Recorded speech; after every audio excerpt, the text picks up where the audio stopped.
Hey everyone, good morning. Welcome to the Daily Drop-In with the Teach Better team. I am joined with Meghan here this morning. My name's Ray Hughart, and we are really excited to talk shop, take your questions, and do all the things. So please throw your ideas, your comments, your questions in the comments tab, no matter where you're streaming and watching our Daily Drop-In from, either on Facebook, Twitter, YouTube, or Twitch. And we'll be right back to start the conversation.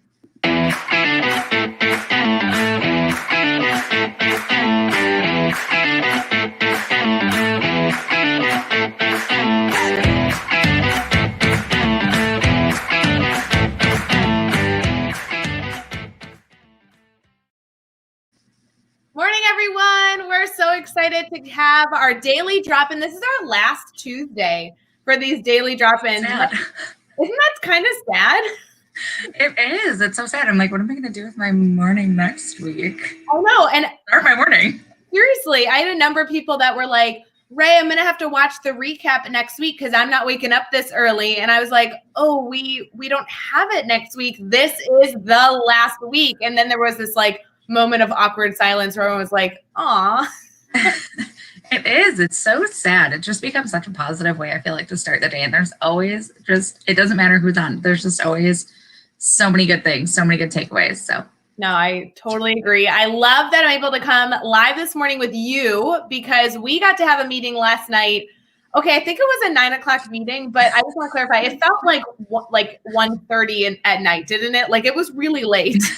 It really did. It wasn't like, I feel like 9 o'clock is just now late for me.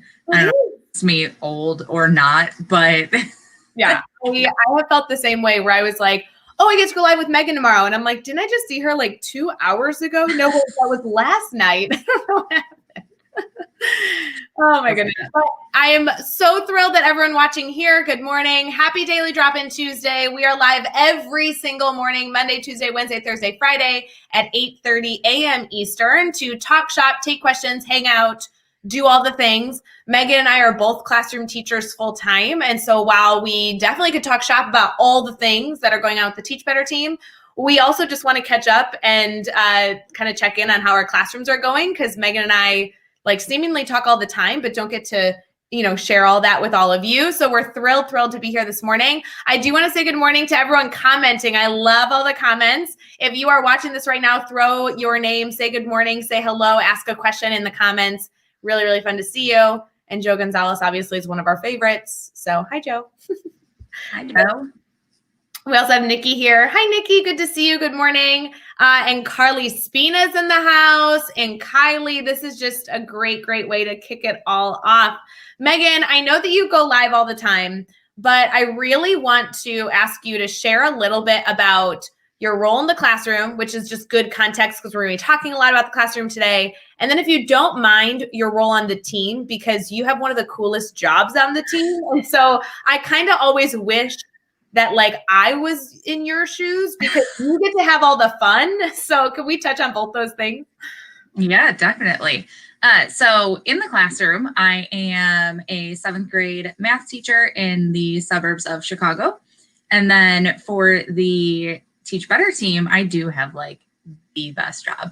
I am one of the ambassador program coordinators, which means I literally get to do all things like ambassador program. And in case you don't know, our ambassadors are like literally the greatest people in the entire world.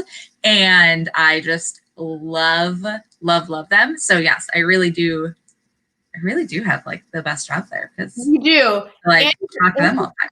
Work with Andrea all the time. So like between the ambassador fam, who's like the coolest group of educators ever that I just like literally pop into anything they do to get the positive energy they share. But then also to work with Andrea and baby Luke, like, is there anything better? There's not. There really isn't. I just am the luckiest. It's awesome. It's so fun. That was our meeting last night. I know we're not spilling secrets. This is totally like not scripted, but last night we had a really good meeting about some things coming in 2021 with the ambassador program. We did. It was a super exciting meeting. Again, I know it felt like it went till like 1 a.m., which it didn't, but it was, there was just so much. We're so pumped up. We're so excited about this. And we just have so many good things coming for the ambassador program. It's so fun. I cannot wait until you guys see all the things that we have planned, because that was brand new this year. Like, it just launched this summer. We brought in 20 ambassadors, and it's been a wild ride watching this really, really like loving cohort, like really, really grow together. And I'm thrilled that we're going to be able to do some fun things in 2021. Super, super fun. I do want to say hello. We've shared the comments already on the screen, but for those of you who are maybe watching and just listening from afar, or if you are listening to this after the fact as a bonus episode of the Teach Better Talk podcast, we have Kate with us, Brandon's here, Adam's here, Jody, and Dave. Oh, Dave Schmittou's in the house. So, we know we can start now because Dave's here. Yes. So fun. Meghan, I don't know about you, but this morning has been busy. I had a morning meeting, and then now I'm live with you in the Daily Drop-In. And then I assume, just like me, we're both walking into, quote unquote, I'm using air quotes, walking into our classroom after this live. Are you doing anything with students today that, I don't know, might be cool? We always, they ask me that all the time, like if they're out of date, they're like, did I miss anything? I'm like, guys, it's like literally always the best day ever in class. So of course you did. We're actually working on, it's funny, we're working on graphing, and I'm trying to teach them how to graph, which I have realized as of yesterday is so hard to do virtually. Yeah. So yeah, we had some moments yesterday. I was like, guys, it's okay. Like, this is hard. Right. It'd be hard in person. It's hard virtually. You're killing it. It's fine. We're going to keep going. Today we are doing math, but I am going to have them tell me like one thing that they think that I don't know about them. Yeah. So I just kind of want to keep building that connection with them. And of course I've, had them since August, getting to know them, but I figured that was kind of a cool, like, tell me something you don't think I know about you yet. And just to change it up, learn something new about them today as we are getting closer and closer to break. Absolutely. It's always good to, we don't have to necessarily teach content the whole time. Like, there is so many other things that we need to do with kids. So continuously learning about them is a huge, huge part. I do like this comment here, Middle School Math Teachers Unite. For those of you who don't know, I am also a middle school math teacher. So we are having like this really cool clan up here right now of these middle school math, like dork teachers. So we are very, very happy to be here for sure. Adam says, my amazing students are taking a test. Good. Tell them good luck. And then I like this idea of like asking your students what they don't know or what you may not know about them. Meghan, what's something we don't know about you? Dave and I played this game. I know. In the brain break, it was so good, Meghan. I watched that brain break and I was laughing out loud. I was watching the replay. Oh my God, so funny.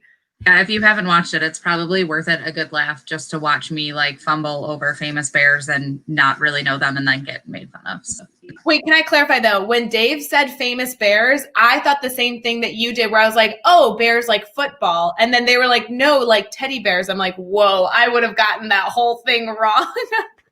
Yes, I'm so happy he at least clarified that part before I started talking, because then I would have been like way off, and that probably would have been worse. Right. Shout out to everybody who helped me out in the comments of that brain break, because that's the only reason I got like any of those bears. Yes, absolutely. We do have a lot of comments of people coming in sharing what they teach. I love that Nikki said, shout out to high school math teachers. Jody's saying middle school science and social studies teachers. I really, really like this. Alex is jumping in trying to play the bear game again, which again, if you did not see that brain breaks happen every single Wednesday, I think at 4:00 Central, 5:00 Eastern. And Dave last week played with Meghan. And I'm just saying, I'm a Jeff Gargas fan, but you replaced him really, really well. So I actually think that should be a new thing. If you could just put Jeff out of the brain breaks and just have it be Dave and Meghan, I think we could do it. Sounds good. He does have some very big shoes to fill tomorrow. So we'll see how he does. It's true. We'll see how it does. So Meghan, what is something that they don't know about you? Because you did kind of play this on the brain break because you played 2 truths and a lie.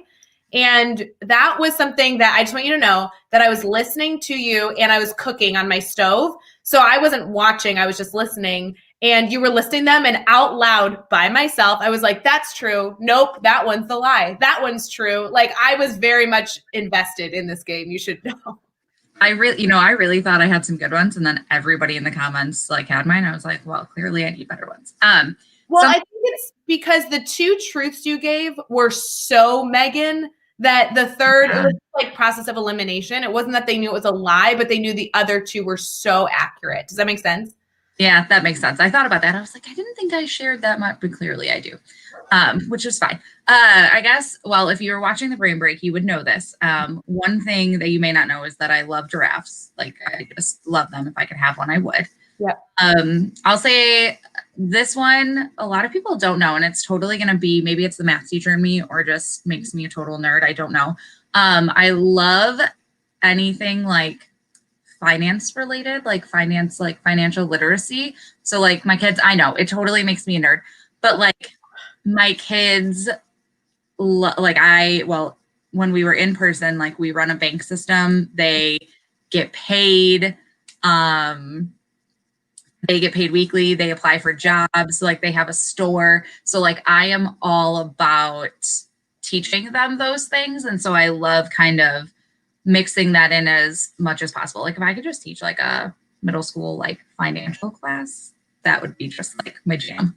So Meghan, I really want to get into that. However, I do want to give a scolding to Dave Schmittou.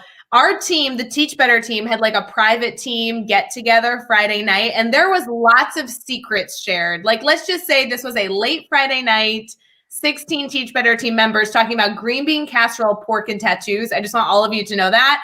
And I will say that if our network wants to know things, we will always share. We try and be as transparent as possible. But Dave, I'm not answering any of these questions unless somebody else asks them. So I'm sorry, Dave, we are not going to be talking about green bean casserole, eating pork, or any tattoos unless anyone else in our network is actually interested in that. So stop spilling our secrets.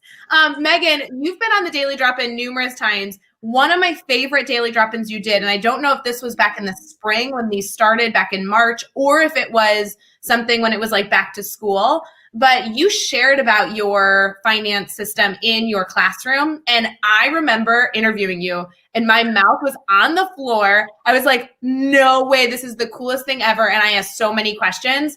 For people who may have like not caught that episode, can you give us some in-depth looking and maybe just tell us what it looked like before COVID? Because I'm confident in a remote learning setting, it looks different. But what is this system? How do you use it? Why is it important to you? I think it's the coolest thing ever. Yeah, definitely.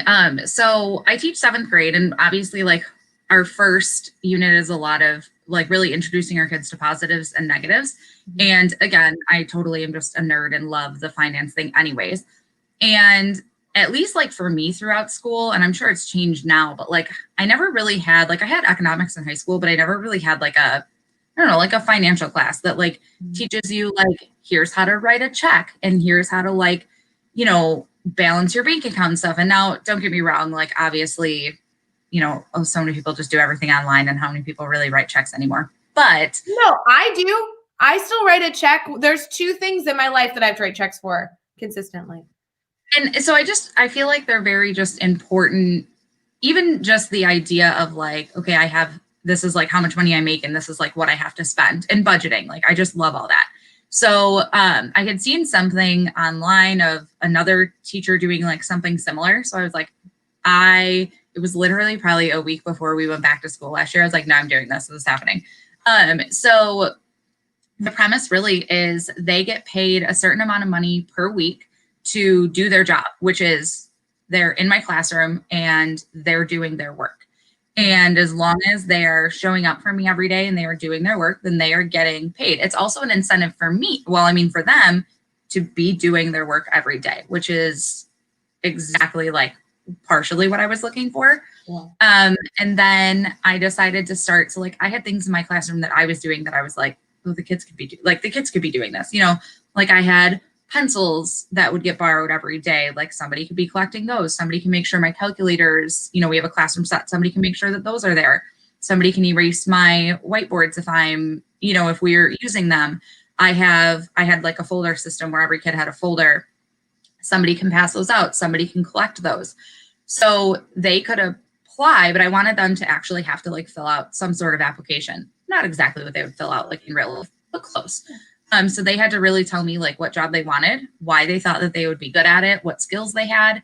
And then those jobs lasted for a month and they got paid for those too. And so I made checks And I actually like made them very generic. So I would put like math student, and let's say I paid them $40 a week for working.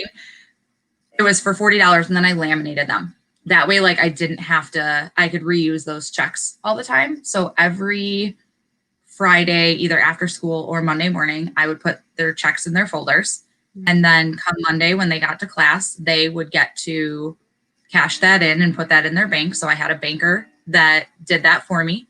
And there's a website, it's called mykidsbank.org. It's free to set up classroom bank accounts. So they each had their bank account. They could check in anytime they wanted. And then I had like a store set up in my classroom where I had school supplies that they could buy.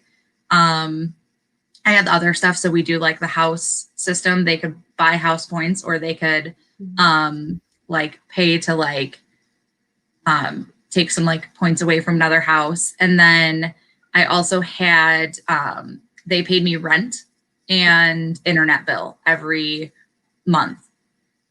So just, again, just the idea of like, if you want this, this is how much money you've made, you know, this is how much money you have to pay. So it was just kind of a really great way to like teach them those concepts and help them learn that like, well, when you guys have a job, like these are the type of, some of the things that you're going to have to pay for, or at least think about as you're making your money.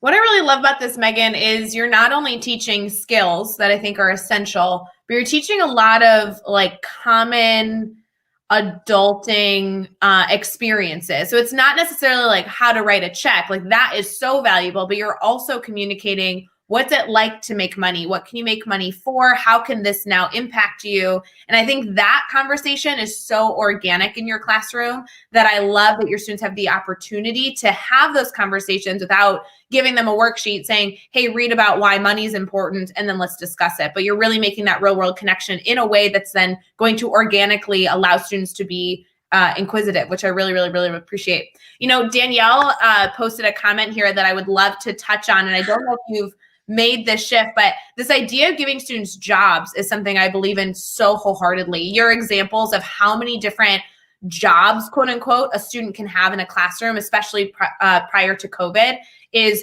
so, so important for us to be implementing. I always like to consider, if I'm doing something, is it possible for a student to be doing it instead? So that mindset's really important. However, she's specifically asking about remote learning, that when we get into a remote learning setting, there's just different kind of ebb and flow of how classrooms run, and are there opportunities for jobs? And then I'm sure it's even more different in a hybrid setting.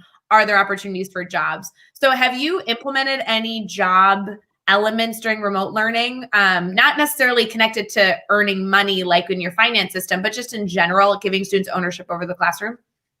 You know, that is, I was just thinking about this the other day, because I truly have not. And it was something that like for a really long time I was struggling with. I was like, what can I, and I do think that there are, like, if I stop and think about it, there are things that like we have been completely virtual since the beginning. I have not met any of my kids in person yet.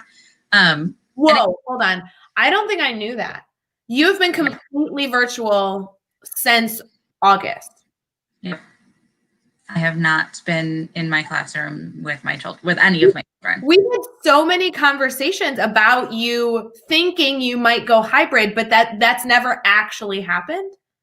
No, the first time when we first, in August, when they first made that decision, it was through, we're on trimesters. Yeah. Decided through trimester 1, which took us to like November 6th. And that we were set to go back that following week, or at least start our hybrid. And that's when kind of numbers started to rise. And so they made the decision through winter break. And so now we are unsure what January looks like. We've heard some talk and some ideas, but nothing has been decided. So we really, as of this moment, we really don't know what January looks like and what. Yeah. And I think your clarification is perfect. As of this moment at 7:49 Central on a Tuesday, December 15th, because you know that like in 10 minutes you could get the email that completely changes everything, but that's just 2020 for us. That's interesting. I'm sorry to interrupt your story. I just couldn't believe that. I'm like, oh my God, we've talked about remote and hybrid so much, just you and me as colleagues, that I didn't realize you had literally only been remote all semester. That's insane. Yeah, no, and I think I do think, you know, I'm glad I mentioned that, because I think that does kind of change. Like, had I been hybrid, there were some things that I could have at least instituted job wise. If I really had to stop and think about it, I do think that there are things that probably happen daily that like maybe I'm just not, aware of that my kids will do. One of the things I kind of thought was like I do a daily agenda when like my kids come into Zoom every day. And, I have like a would you rather on there. I did give them pretty much the job of filling me the ideas for the would you rather. So that has been something where I'm pulling from them. But even like, I play music when they first come in.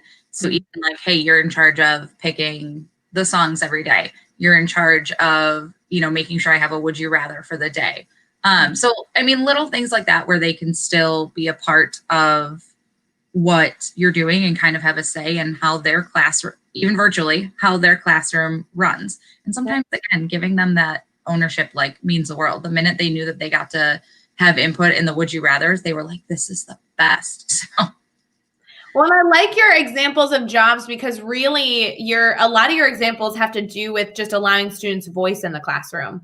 And I think that is so imperative that every educator does, regardless if you have official roles or not, that you are constantly reflecting on what am I doing and how can I incorporate student voice in this experience? So whether it's choosing the songs or being able to share their insight in would you rather or anything in between. I mean, I have student leaders who monitor my tracking page and keep an eye out for comments with questions. I have students who monitor the comment section while we're live. So that way, if a student isn't sharing their voice, that if they put something in the comments, I don't miss it.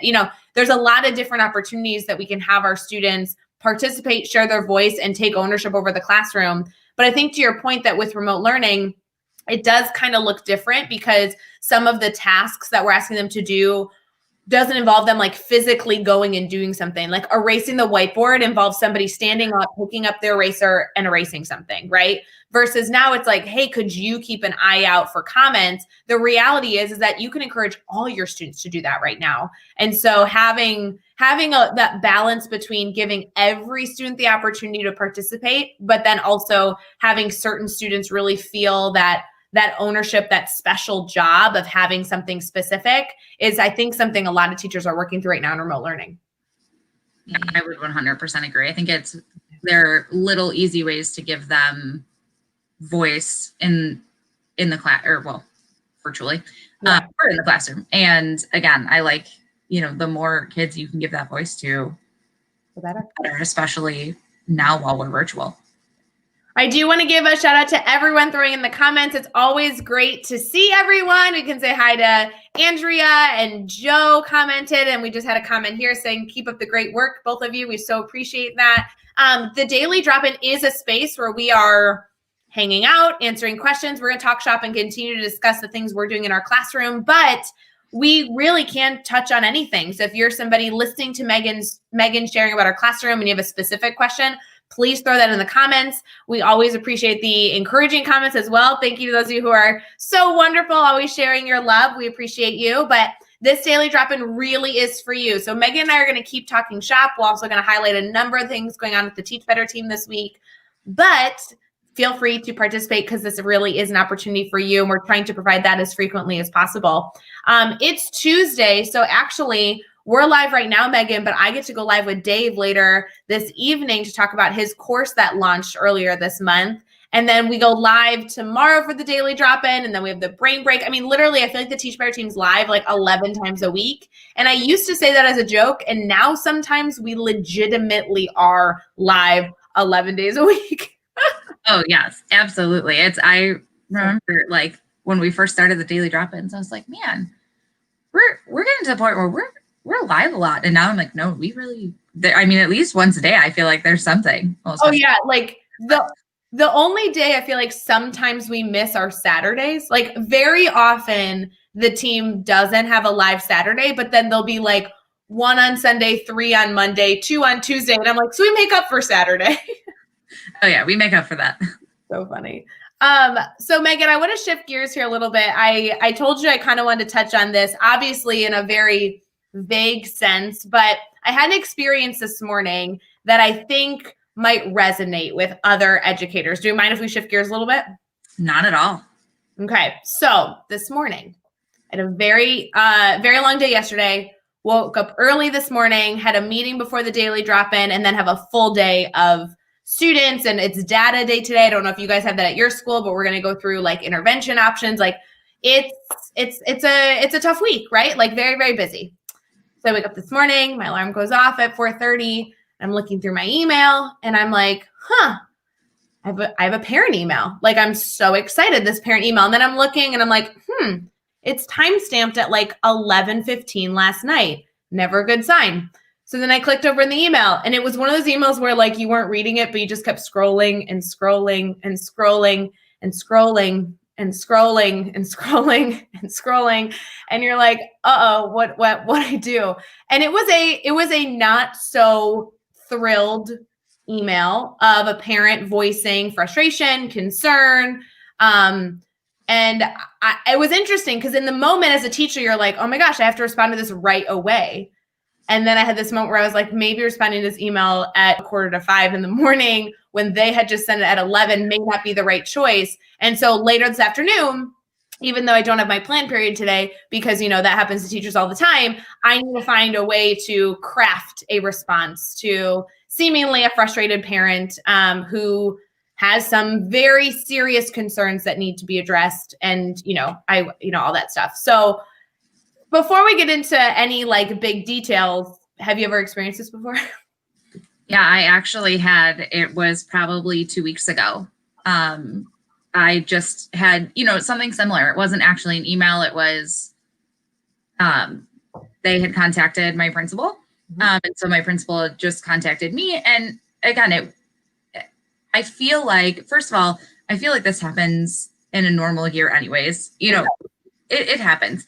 Yeah. And I think that it's hard sometimes when it happens now, because I know that like my immediate thought was, for me, it was like frustration on my end of, we're just, like you think of, your days, like you said, and you don't get your plan, and like you're busy, and you, like, I know, every day we're giving our best to our students and really trying to make sure that they have everything they need. So I've definitely had that. I think it took me a minute to kind of pause and like kind of flip that lens and view it from their side of it and kind of take a step back, and that was able to help the situation a little bit. Yeah. And it's so interesting because I think it's important for us to consider a few things in an email. There are so many things in an email as an educator that if you hear from a parent, you have immediate reactions to, right? So like the first paragraph of this email was about how I don't understand and how like that is a concern for them. And that's so hard to feel misunderstood, right? I mean, like even just in that initial part of the email, you're like, oh my goodness, like I'm so sad that they don't know that I have the best of intentions for their child. So like that brings in an emotional, piece. Then the next paragraph goes into all the things I should have done differently, which then creates a different emotion where you're like, you know what? Like, first of all, like you're probably right. Like there are things that I can improve on. And in some sense, I want to shift my mindset to say, okay, I can learn from this, like take notes. It's okay that a mistake happened, but there are areas to improve. And I knew that already. So then the third paragraph goes into,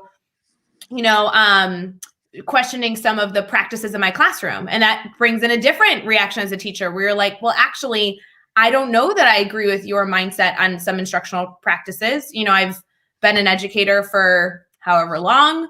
And, while I absolutely appreciate the feedback, some of the things that a parent might be claiming for you to change might be things that you as an educator know isn't what's best for students.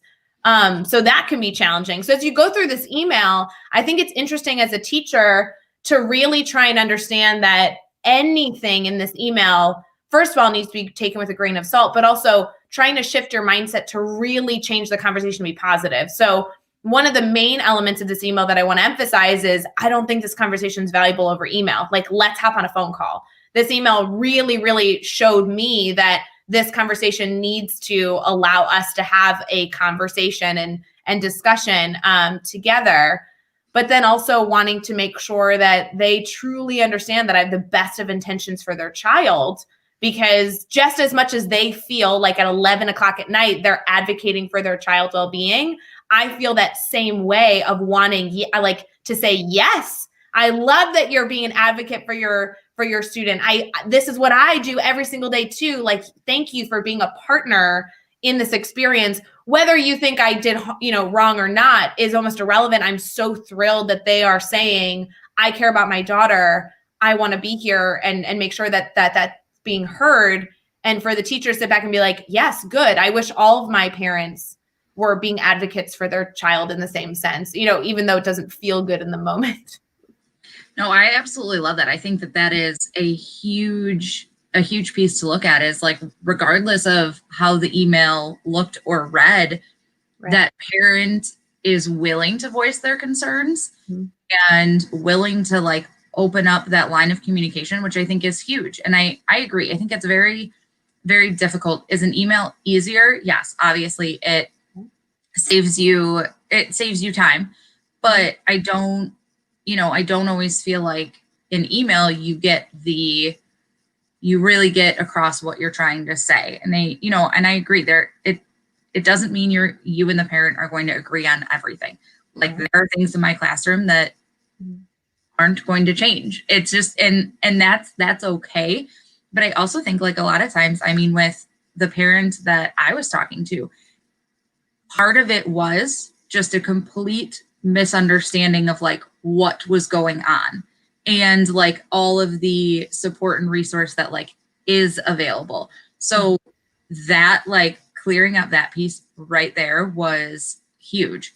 So I definitely agree with you. I love, first of all, that parent is even open to like having a conversation advocating for their child, because that, especially right now, that's huge. Yeah, absolutely. And I think you hit the nail on the head that like so many of these issues between a teacher and a parent, more often than not, is a miscommunication. And I think that the reality is like miscommunications are a part of life, especially we're dealing with children. Perspectives are different. And, like, you're kind of hearing, what's that game where you say something and then you say to somebody else and they say to somebody else? It's kind of like information gets skewed. But I really value your mindset on really treating the parent as a partner, wanting to help them understand, but also really confirming, like, I am so appreciative that you brought this conversation to me so that we can be a team together. I think that's a reality of any conversation, that anytime you're working with somebody else and you can have honest dialogue that also is extremely supportive, where you're saying, like, I see your perspective and I'm so appreciative that you were able to share that with me, is extremely valuable. Do you have a system in place, Meghan, where you like kind of know, and I know your example doesn't really pertain to this, but an example where you're like, this conversation shouldn't happen over email, I'm going to pick up the phone. Like, because I think that decision actually can alleviate a ton of stress. And it, like, hindsight's always 2020. When I got the email this morning that I was reading, I'm like, ooh, should this have been a phone call in my initial email? Like, did I miss it? Should this have been a phone call 2 days ago? Or I guess it was last week, and now it's where it is now. Had I maybe picked up the phone, maybe this email wouldn't exist. Does that make sense? Yeah, definitely. And I think that like you're always going to. I'm sorry. I see a lot of you commenting like, hey, I have to go, but is this conversation saved? Yes. Everything, the Daily Drop-In, it's streamed on Facebook, YouTube, Twitter, and Twitch. You can grab this conversation anywhere on there. It's also a bonus episode of Teach Better Talk podcast. So if you need to go, have a wonderful day, but we would love to have you share your thoughts when you have the time to check in with the rest of this conversation later. So I hope you guys have a good day. But go ahead, Meghan. Sorry to interrupt. No, you're good. I think that I always kind of have that thought whenever I get an email. It kind of always looks back to like, should this have been like not prevented, but like, could this have been like a phone call at the beginning? I think now it's even harder because, again, at this point in time, like, for example, parent-teacher conferences, obviously that looked very, very different this year. Everything has looked different this year. So I think that for me, if it has to do with the way, because I used the grid method, we we really focus on mastery in our classroom. So if it really has to do with that, it's usually for me more of a phone call, because I think that is something that can very easily get lost in translation.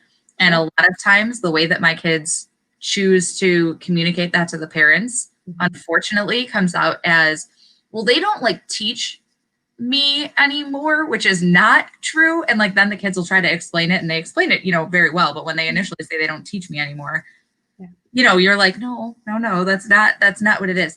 So I think that things like that, it's just way easier to have that phone call. I also think for me, depending on the email, like if I email or they email me and it turns into like, all right, we've got 2 emails and we're still kind of having, I feel like the same, then I'm like, we're just going to get on the phone. Yeah. Cause we can go back and forth, all day. And again, I talk to my kids about this all the time. Sometimes what you mean to say is not how so it's very easy to get lost in translation in an email. So I think that if that's usually kind of where I'll be like, okay, I need to make the phone call instead of just, trying to explain this via email. Yeah. I like that mindset of like, if we've gone back and forth once or twice, then it's probably a red flag. Like, will this be solved easier in a conversation? And not even because there's tension in the tone, but maybe more so like, it will just be easier if you call, so you won't have to wait for the lag time of responses as well, right? So I've thought a lot about maybe every email that I send should have a little, people have like quotes at the end of their emails or things like that. Like maybe there's something like, not a fan of email ? Like, let's hop on a phone call, or something that really emphasizes, hey, if a parent ever emails me, if they would prefer to hop on a call, I'm available. And I think that is kind of more of a mindset shift than anything else of, email is a great tool for a yes or no question. But really for any discussion, just like with our students, it's more powerful. It's better when you're doing it somehow, either virtually or over the phone, that allows them to hear tone and hear expression just differently. I think that's really true. So let's go through tips and tricks, Meghan, if you don't mind. Like, what are some tips and tricks that we can offer people when writing an email? One thing that I'm currently practicing is time.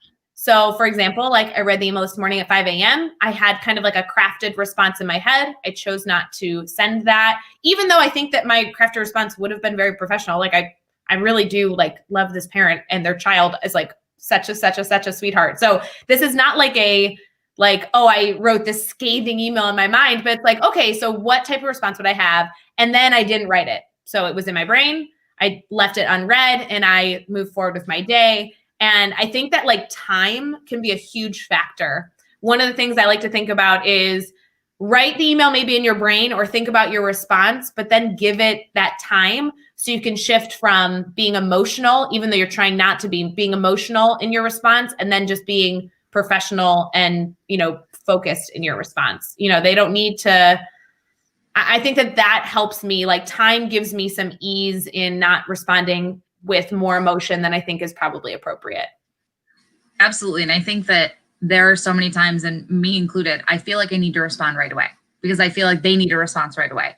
But that, unfortunately, sometimes, like, I don't know of anybody that's going to read an email like the one that you got and just be like, oh, this is great. You're going to feel some sort of way, especially with everything going on right now.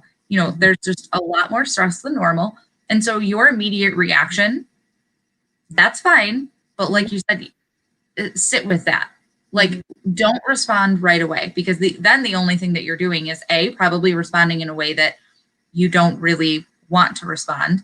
But are you really then communicating what you need to communicate, or are you just responding to respond? Right. And it's like when you're having a conversation and, you're listening to have a response instead of just listening to understand. I think that if you respond to an email immediately, you are responding to respond, and you are not really maybe understanding. And it's hard to flip that switch and try to view it from and understand, where they're at and where they're coming from.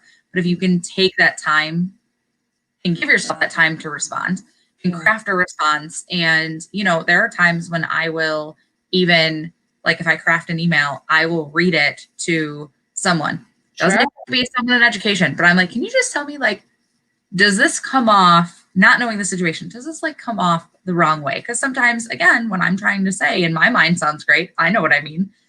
But to somebody on the outside, that they would read it and be like, no, that's not the greatest way to say that, or that sounds like this.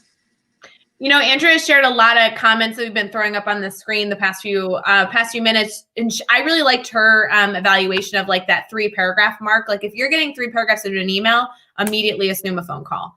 And that, I think, is a really, really simple rule to have the back in your mind. That, of course, there's always exceptions, but that's an easy one. And then I think like this idea she's sharing here is about like cool down is very, very true. Everybody needs a cool down. You know, I have an amazing colleague. I work with so many incredible educators, but one specifically, she's so bright, like almost to the point that you're like intimidated to talk to her because she's so smart, but she always has the best advice. And one of the things that she emphasizes a lot during team meetings or anything in between is about the concept of like, this is our job, but that is their life, right? So like when they go to work all day and then come home, they're now in their personal world, right? Their personal life. And so when they hear about things at school, when parents hear things, they're responding out of the lens of saying, this is my child. I care about them. I need to know they're well taken care of. It's my responsibility. It's my goal to make sure that they have everything that I can offer them in the world. So we need to really see that perspective. On the flip side, though, this is our profession. This is our job. So our timelines of when we can respond to emails, also give yourself permission for those to be different. A parent emailing at 11:15 at night is actually data for all of us saying, oh, they were up late. I assume they had a bad day. This must have really been on their heart because they must have gone throughout their entire day and then really felt like this email needed to be sent. So there's actually a lot of good perspective we can gain there. But then as a professional, you know, we start our day here in just a few minutes. I have to teach all day. I won't have a break. So it's okay that I don't get to the email right away. Because again, I'm not getting to a lot of my emails until later today because that's just what the day looks like. So trying to find that balance between they're speaking from an emotional space because this is their emotional personal life. We need to always speak from a professional lens because this is our job. I don't know. Does that make sense? No, it really does. I actually think about it too in terms of like, I think I compare it to my reaction. Like, you know, let's say your district is implementing some new tool and they're like, it's best for your kids. You're going to, because you know your kids, you love your kids, and they're your kids that you work with. So you know what they need. And so my first reaction is always truly, usually to question what it is, why we're getting it, and how it's going to be best for my kids. And if I feel that way about my kids that I've known since August, then I completely understand a parent emailing me about their child and the concerns that they have. You know, it's the concerns are valid, and sometimes it just you just need to have that conversation. And then it's that like misunderstanding piece sometimes, or just, you know, not lack of communication, but just miscommunication at times, or, you know, not having the full story. So I think that's a huge piece. And we've said from the beginning, Meghan, you and I have had this conversation a million times, that especially now, more than ever, but especially now, we're not only educating students, we're educating communities on the goings on of our classroom. And so the parent voiced a concern that I know is actually something that isn't a concern, but they don't know that. And so rather than being frustrated that they're upset about something that I know doesn't exist, I really need to create my mindset to say,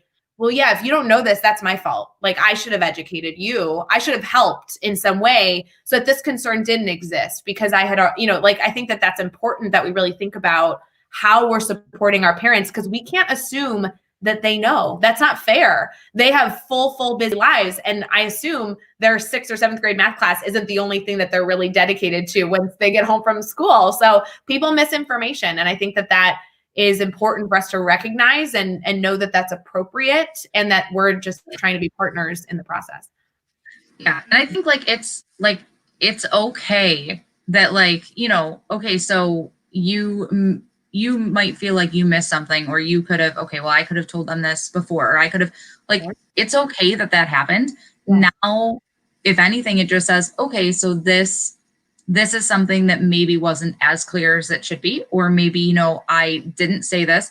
Doesn't mean you can't say it now. Doesn't mean you can't have that conversation. So it's also a point in time too of like, we're not perfect, and you wouldn't be if you were in your classroom either. So the things that are happening now, like it's going to happen it happens in your classroom, and you fix it. You just go with it. You have the conversation. Now, now that's something that probably next year is going to be in your mind of like, okay, so this happened, you know, maybe I had 1, 2, 3 parents that kind of questioned or had this question throughout the year, throughout the months. Like, that's something that I can cover at the beginning. It's a learning curve. It's what every day we learn something new. Totally true. I like Danielle's question. She's kind of shifting us a little bit, but she's talking about more like the process. So we've talked a lot about getting emails that are challenging to read because it, you know, criticizes or, you know, makes claims that make teachers not so thrilled. Then we discussed like this transition of how can you prevent that in the future by being proactive? How can you respond to it now? We also talked about, you know, changing it from an email to a phone call, which I always is my go-to anytime I work with people. I'm sure people that have emailed me, you know, that even on emails that don't have like concerning content, I'm like, can we just hop on the phone? I'm such a phone person. Let's just talk. Danielle's asking about then what comes after that. So you send an email. Do you send an email after the phone call to summarize the phone call? And I think there's 2 perspectives on this, Meghan. So when you initially hear this question of like, okay, so I called, we had a conversation, does an email come then after? I would say not all the time, but I do think that one of the pieces, and this is probably part of almost every phone call I end up having, is that like there's some piece of whether it's my classroom or even just like the school day or some piece of organization that maybe the parent doesn't have, or a resource that they don't have, or, you know, don't know about. So one of the ways I think to send, if you're somebody who maybe wants to send the email to summarize, to kind of be like, this is what we talked about, you could, you know, on the phone, hey, I'm going to send you this resource. Like, we have a team website where it really just has like every piece of information you would ever need to know about our team. Yeah. And so, you know, that's one thing that I direct parents to because it has everything. So if you go to this one site, you are going to be able to find everything you need about our team. So I think that that's one way to spin it too, is, you know, like, hey, thank you. Like, I'm so glad we had this conversation. Here's one of the resources that I talked about. You know, please let me know if you need any other support. So it's kind of a way of summarizing, but also being able to like include maybe something that you talked about on the phone that you were going to send them, to make sure that they have. Yeah, I think that's an easy, like, dead fast rule, Meghan, is if you are referring to something in the email, don't ask them to go find it. Tell them you will send it to them. So make it easy where you can say, hey, I know that like this website will help you, rather than walking them through how to find that website. Just be like, I'm going to email it to you right after this phone call. So that I think is like very easy. Make it easy for them. That's going to help a ton. And then I think the other thing, Meghan, is kind of sending an email after allows you to further emphasize the things you really wanted them to hear. And I want to preface, I do not mean the bullet points that you as the teacher was like, let me make sure you heard this. That's not what I mean. I mean, the things that you wanted them to hear was that you appreciate the work they're doing, was that you are so thrilled that you were able to have a dialogue, and that you care about their kid. I don't mean the, oh, by the way, I just wanted to let you know I've been teaching for 25 years and I do know what I'm doing. That's not what you put in an email. But just this idea of like, you don't understand how much I really value that you took the time to hop on a call with me, because I care about your child so much and I want them to be successful. And you taking the time to help me be successful in supporting them better is something that I really, really value about you. So this is an opportunity for you to be kind of like a cheerleader and repair and continue to foster that positive connection with family members for sure.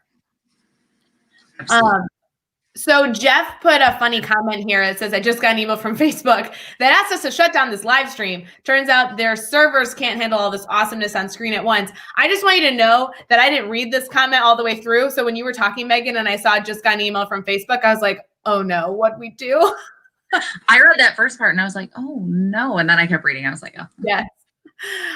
Jeff says, as a parent, extra communication, asking for feedback, being transparent about what they don't know, etc., has always been so appreciated. Our kids and teachers have been great with this. I'm so glad to hear that. And it looks like a lot of people are hopping onto their first support call with students, which is awesome. Meghan, we've been live for almost an hour. I know that we're going to wrap up this daily drop-in. First off, I want to thank you for having that conversation with me because I kind of needed it. I feel like sometimes during the daily drop-in, we take questions and we're happy to support every single educator that pops on wanting to talk about things.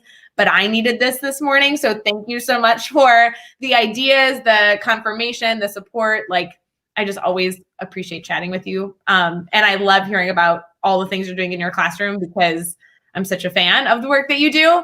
But on the flip side, Meghan, I think before we go, we should probably highlight some things going on with the team. What are your thoughts on that? Absolutely. I feel like there's so much going on. So much. Okay, so either let's talk daily drop-in, 12-hour live, swag, promo code, gift a grid. Which one should we talk about in what order? Give me one.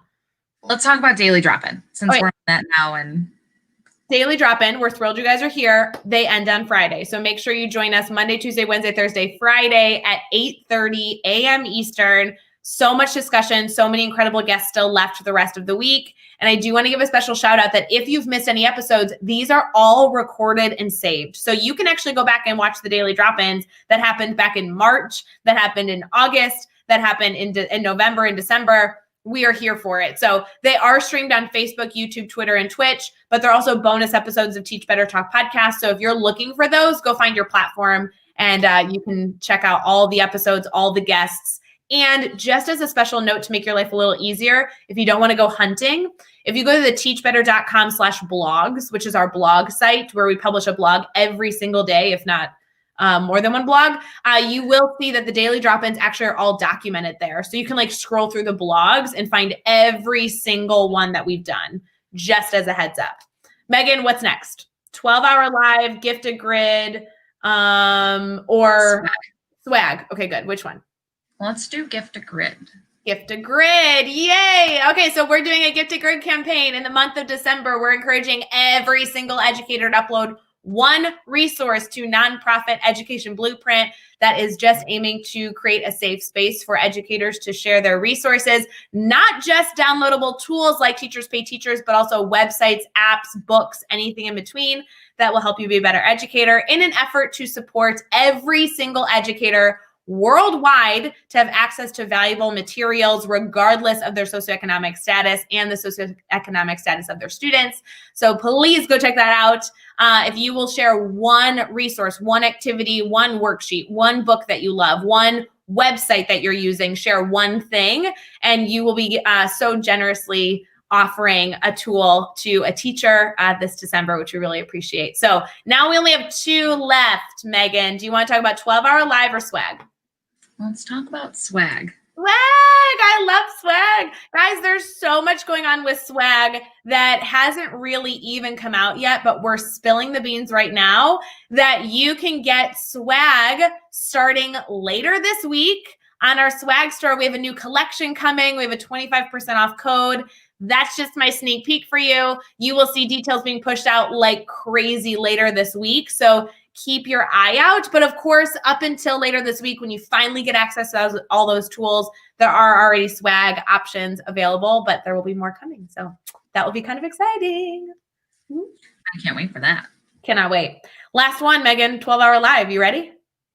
I am so ready. I feel like the last 12-hour live, like, got some big shoes. That was pretty epic. I'm so stoked. Yeah, everybody mark your calendars, please. December 29th, we are doing 12-hour live, no break. We are going straight through from 8 a.m. Eastern to 8 p.m. Eastern. We have so many guests coming on. I literally couldn't name all of them because we have so many guests coming on, and we will be releasing an agenda for that soon. So you'll be able to see all the guests that will be joining the Teach Better family during that 12-hour live on December 29th. But I will tell you, we're not releasing everybody. So there will be some people that are surprise guests. There will be some things like that, like special giveaways we won't be announcing. And Meghan, we actually just confirmed there's going to be a whole lot of surprise announcements. So we cannot wait for that experience on December 29th, 8 a.m. Eastern to 8 p.m. Eastern. It's going to be epic. It really is. So you do not want to miss like even a minute of the 12 hours. So just like, mark it on your calendar. Sorry, you're busy for 12 hours. Seriously. Need to be involved. It'll be fine. It'll be good. All right, Meghan, we need to head out. We both need to go teach this morning and get set for everything else going on. But for everybody here, we hope you have an incredible day. Please take care of yourselves. Please continue to ask questions and connect with educators to help you be a little bit better today than you were yesterday and a little bit better tomorrow than you were today. And Meghan, again, thanks so much for being a part of this conversation. I love it when we're able to catch up. Me too. Thanks for having me. It was so much fun. So fun. All right, for everybody, we will see you guys later. Bye, guys.